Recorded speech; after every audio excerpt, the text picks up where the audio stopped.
Dans un royaume très, très lointain, où tout scintillait sous un manteau de neige éternelle, vivait Elina, la douce reine des neiges. D'un simple geste de sa main, elle pouvait créer de véritables miracles de glace. Mais un matin, alors que le soleil se levait à peine, quelque chose de tout à fait étrange se produisit. Le silence habituel du royaume fut remplacé par un murmure magique. En sortant sur son balcon de glace, Elina n'en crut pas ses yeux. La neige, d'habitude si blanche et pure, se mit soudain à changer de couleur. D'abord rose comme une barbe à papa, puis bleue comme un ciel d'été, verte comme une prairie au printemps, violette comme une fleur des champs, et enfin, dorée comme un rayon de soleil.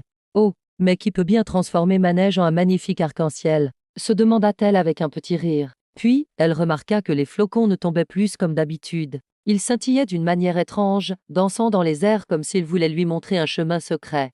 Très bien. Montrez-moi ce que vous cachez. Elle sauta avec agilité sur son traîneau de glace magique, tiré par ses deux fidèles renards blancs, et s'élança à l'aventure. Alors qu'il glissait à travers la grande forêt gelée, l'un des renards, Loupi, tourna soudain la tête vers elle. Majesté, la neige essaie de vous prévenir. Quelque chose se passe près de la montagne cristal. Elina fut si surprise qu'elle en lâcha presque les rênes. Tu parles maintenant? Loupi laissa échapper un petit rire cristallin. Oh oui, la neige arc-en-ciel me donne de la magie. Elina éclata de rire à son tour. Cette journée devenait de plus en plus amusante. En arrivant au pied de la montagne cristal, Elina découvrit un spectacle incroyable. Une immense bulle de neige colorée flottait doucement au-dessus du sol, pulsant de mille feux. Et à l'intérieur, un tout petit flocon vivant, un bébé esprit de neige, pleurait doucement, ses larmes se transformant en petites étincelles. Sniff. J'ai perdu mes couleurs. Elles se sont échappées partout, dit-il d'une toute petite voix. Elina s'agenouilla près de la bulle, son regard rempli de tendresse. Ne t'inquiète pas, petit flocon. Nous allons t'aider. Les renards hochèrent la tête avec détermination. La quête pour retrouver les couleurs venait de commencer. Les couleurs de la neige s'étaient cachées un peu partout, jouant comme des enfants espiègles.